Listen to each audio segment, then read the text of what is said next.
A partial resolution in the Grantley Adams Memorial Vendor Saga. A major upgrade to end the sewage woes on the South Coast. And calls to look towards local agriculture to trim the food import bill. Credible, balanced, committed. This is the CBC Evening News. Very good evening to you. I'm Lisa Broom with the CBC Evening News. In our top story tonight, a resolution of sorts has been reached in the vending impasse at the Grantley Adams Memorial School. Earlier this afternoon, Education Minister Santia Bradshaw met with key players in the issue at the Blackman's St. Joseph School.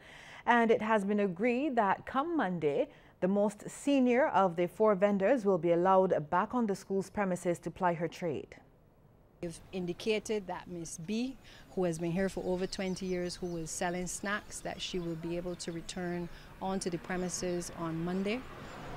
Again, in terms of competition, we recognize that what she was selling was really not in direct competition with the canteen. And so we have made the compromise to have her return to the premises. What we have agreed to is that we will consult with her in terms of the types of snacks, because we know that she will have stock that she has to get rid of. So, but at the same time, we understand that she has been part of the school for that length of time. While stressing her ministry is not criminalizing vending, Ms. Bradshaw says steps have been outlined for 3 other vendors to follow. With respect to the other vendors, we've spoken to them as well, and we've said, give us sufficient time to get the policy right. In the meantime, they're free to apply to the board of the school to be able to start the process of looking at what types of foods they are selling, to see if it is any direct competition with the canteen operator, to see if things can be done differently. So I believe we have found a compromise in the situation, but we are also going to have to put specific guidelines in place going forward for our vendors. Well, in response, Ms. B, the only vendor granted permission to return immediately, is happy with the decision. I can express my feelings. I'm so glad that I will be inside again so that I can really supervise these children. Because, I mean, all the years I was out here is not for money, but it's because I love them. And I want to see them go in the right direction. And this is my job, this is my calling, to be with them. And no matter what happens, I know God is going to preserve my life longer, that I can be there for them. And I give God all the praise and the thanks and the honor and the glory. And He said He will never leave me nor forsake me. Public Relations Officer for the Barbados Association of Retailers, Vendors and Entrepreneurs, Valentino Barrow, is promising to monitor the situation and provide regular updates.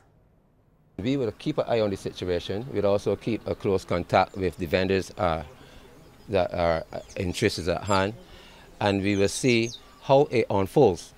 And according to how it unfolds, Barvin will also periodically give how should I put it, give an update as to what we think, how the matter is being addressed.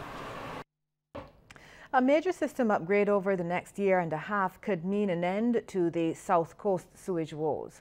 Minister of Energy and Water Resources Wilfred Abrams says the issue, which has plagued the area for over 3 years, remains top priority for government. Speaking to the media this morning, he announced they would be moving immediately to do significant upgrades on the South Coast sewage plant. Yesterday, the Cabinet unanimously decided that no matter what challenges we're facing as a country, the money needs to be found to immediately commence either the upgrade of the South Coast sewage plant to a tertiary level plant, or if the plant cannot be upgraded, the construction of a new plant, and this is to be completed within 18 months. The money has to be found. It is a priority for our government.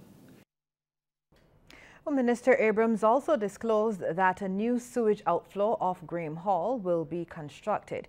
And while unable to give a date for completion, he says government is mindful of the upcoming winter tourist season. I understand the excavators are going to be down there tonight or this evening to start to dig, and we're going to work around the clock, 24 hours a day. It will cost the Queen Elizabeth Hospital up to $66 million Barbados dollars to bring its plant and equipment up to an optimal level to deliver the kind of care needed. The estimate was provided by Chairman of the Board, Juliet Bino-Sutherland, during the launch of its 5th equipment prospectus this morning. The theme, Too Big to Fail, was selected in recognition of the need to upgrade the QEH's central sterilizing department. The Rotary Club of Barbados West donated $20,000 and $12,500 came from the Curry family. Mrs. Bino-Sutherland says despite some ease in terms of cash flow following government's restructuring efforts, the hospital still has a challenge. Many hands have to go into making this, achieving this goal. We have the Consolidated Fund, which provides a significant amount of resources to the hospital. The government has introduced a health levy, which will provide another necessary inflow of capital. But however, we're expecting that philanthropy, what we're doing here this morning, will play a major role in capitalizing the hospital. We are consulting with Professor Avinash Prasad and others to look at how we can modernize and professionalize our philanthropy efforts. Well, CEO Dr. Dexter James says the hospital is an exempt charity and every dollar contributed goes towards its intended purpose. These funds are not commingled with our operating expenses. We keep them in a restricted account and they're used for the benefit of the particular unit in which you have made the contribution. Donations are very easy to make. There's a form that you fill out or in your own handwriting and you submit a letter to the Queen Elizabeth Hospital. Within 24 hours, we acknowledge all donations. All donations we acknowledge in writing. Director of Medical Services, Anthony Harris, says a new location was sought for the sterilization department. We came up with the idea that perhaps we should look around and find a new area for the CSSD and continue the function of the CSSD whilst this new site is under preparation, and we thought that that was the best compromise. And we have found an area in the hospital. We looked in the hospital yard, we looked in the hospital building itself, and then we looked across where the hospital has other buildings on its compound across the road over at Enmore. Well, Barbados and other member states of the Caribbean Financial Action Task Force have been encouraged to consider different responses to tackle terrorism and other international issues. Attorney General Dale Marshall, who is the incoming chair of the task force, made the plea at the opening of the conference at the Hilton Hotel. He says this is necessary now as many spend significant sums of money at the moment addressing these issues. Laundering, beneficial ownership, tax havens, tax evasion, drug trafficking, human trafficking, terrorist financing, all of these are inextricably intertwined. And if one does any of the reading on one of the above, all of the usual suspects are the usual suspects. However, our responses to these issues tend to be fragmented and often insular. So we have to ask the question whether this is an effective way of dealing with the issues as they present themselves. As Barbados and the rest of the world moves toward achieving the 2030 Sustainable Development Agenda, we're hearing that government shouldn't be asked to do it alone. That challenge from Dr. Godfrey Shreb, the acting UN resident coordinator and PAHO representative for the Eastern Caribbean.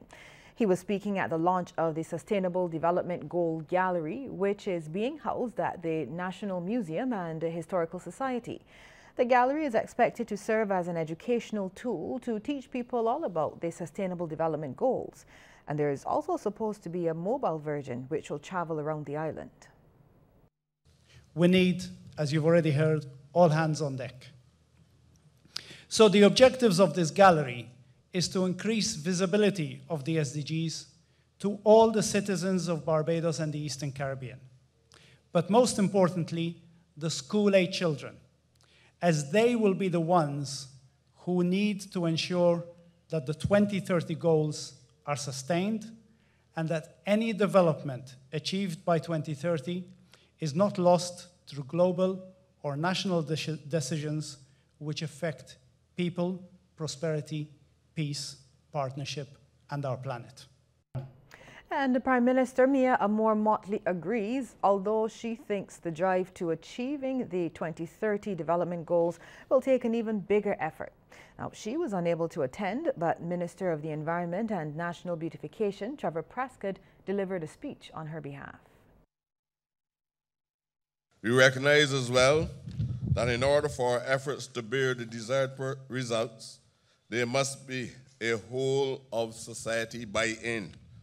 It is therefore essential to sensitize the average person on the street, on the SDGs, and what they signify for each of us, for Barbados as a country, and perhaps more importantly, as a small island developing state. Head of the Women and Development Unit at the University of the West Indies, Tetu Heron, says society loses a number of ways as a result of violence against women and girls. The emotional cost, the economic cost, and the social cost that is lost to the society when we experience violence. And the cost economically, of course, puts a strain on the health sector. It puts a strain on the public purse. And you can just imagine at a time when we're supposed to be focusing on how to be more cost effective and efficient in our spending in government, we also have to contend with the fact that we do have women and children and men who are victims of violence. Resident representative of UN Women's Multi-Country Office, Alison McLean, says agencies must continue to speak out and be firm in their advocacy around the issues.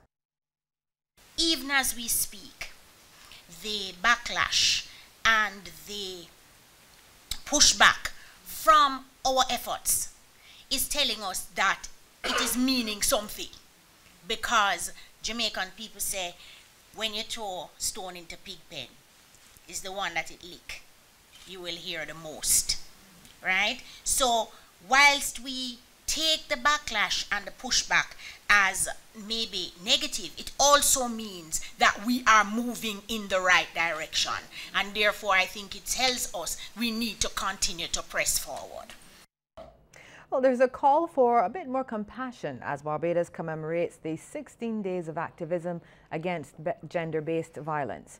The campaign, launched locally, gets underway on November 25th, International Day for the Elimination of Violence Against Women, and it runs until December 10th, which is Human Rights Day. Attention will be placed on galvanizing action to end violence against women and girls around the world. Minister of People Empowerment and Elder Affairs, Cynthia Ford, says recent statistics show women and girls remain the prime victims of domestic violence. In 2016, of the 446 reported cases of domestic violence, men were the perpetrators in 404 of those cases. Likewise, in 2017, 439 cases were reported, with men again being identified as perpetrators in 395 of those cases mentioned. Minister Ford revealed that while in opposition, she wrote a parliamentary question asking the former administration to treat to the issue of domestic violence. Ms. Ford says she wanted a component to tackle bullying in schools. I've got the document and it is in Hansard, because we were seeing all these fights, all these different things happening to our children, boy on boy, girl on girl, girl on whatever. And it was never treated to until 2016, because I intended to demonstrate, Miss Melita. I intended to demonstrate and walk with placards, because what is happening to our children in schools is wrong. And we need to put stiffer systems in place and penalties too for the bullying that is going on even today. And there was no proper policy. And the Inter-American Bank is to help Barbados modernize the public service. Chief Operations Officer at the IDB, Francisco Ura, says the IDB will assist in the form of a loan. We are now preparing a new loan for $40 million for modernizing the public sector through government effectiveness, through digitalization, et cetera, et cetera. So I think it's a good example that sometimes when we talk about innovation, entrepreneurship, is that idea about how public policy can support the private sector. But I really think, and I want to praise the government of Barbados, to embed it within. We had the opportunity to participate in a trip to Estonia, where Minister McCartney was with us. Government will be embarking on what Minister of Innovation, Science and Smart Technology, Senator Kay McConney, has described as a CivTech initiative. And that's where real problems are identified and innovators are invited to help solve them. Senator McConney says the new administration is seeking to create open spaces where creativity and innovation will flow. And we're throwing the doors wide open with a call to action for innovators out there to come up with solutions that can be implemented. Government will provide the structure within which ideas can be tested and iterated with the ultimate aim of engaging and adopting the best solutions. In that regard, we are expanding market opportunity. Senator McConney revealed that Barbados will be recognizing innovators in the coming financial year. Best New Product Award is among those to be presented. The details of these awards will be made public in the near future. And I know that the Prime Minister's Innovation Award is also on the table coming forward. We believe that we have a responsibility to recognize and incentivize. I heard what was said by Ms. Daniel Best with regards to providing further incentives to taxations, etc. The government is listening. And certainly ideas that are worthwhile and that redound to the benefit of Barbados are ideas that we will continue to consider. The Anglican Bishop Designate, Senator Reverend Michael Maxwell, will be encouraging churches to help those affected by job losses. He anticipates more Barbadians will look towards the church in the coming months. Senator Maxwell, who's the rector of the Holy Trinity Church in St. Philip, says many have not started coming to his church as yet. I do anticipate that that will happen, especially probably maybe the beginning of 2019, when it really hits home to a lot of persons of the seriousness of the program that we're going through right now. So I'm hoping that, of course, again, that I will be able to encourage the clergy and the churches around our nation to set up means to which we can respond to such persons who will come to us seeking our assistance, whether, of course, to give them hope in this time of need, and of course also to respond to them with any physical assistance that we can help and enable them to rise from where we are at this current state. The Bishop Designate admits churches too are struggling to maintain infrastructure and that church members' finances have also been affected. We have to be recognized that all members come from the society. You know, they're not shut away, and so also their finances would have been reduced. And it is just to encourage them to continue to give according to their means. You know, there is, of course, the concept of tithing, but I am one who is not one who necessarily encourages persons that they have to stick to tithing, but that they give as they can, and as God inspires them to give, to assist the development of the church. And as you said, those churches who are more well off should be a brothers and sisters keeper in there, that we hopefully will be able to develop them in such a state that they can share and help other churches that are in greater need. The World Meteorological Organization will be working with the region following the recommendations made in a study on the lessons learned from the 2017 Atlantic hurricane season. WMO representative Josephine Wilson says her organization will assist the Caribbean in strengthening impact-based forecasting capacity, among other things. The assessment has among its many findings the need to first ensure redundancy in emergency communication and ensure that early warnings reach those that need the most in a manner that leads to effective action. It also calls for the need to improve impact-based forecasting and risk-based warnings, in particular for secondary hazards such as coastal flooding and flash floods. It also calls for increase of the capacity for the capacity of and standardizing the operational procedures between Met Services and disaster risk management institutions. And finally, to ensure gender mainstreaming in end-to-end early warning systems.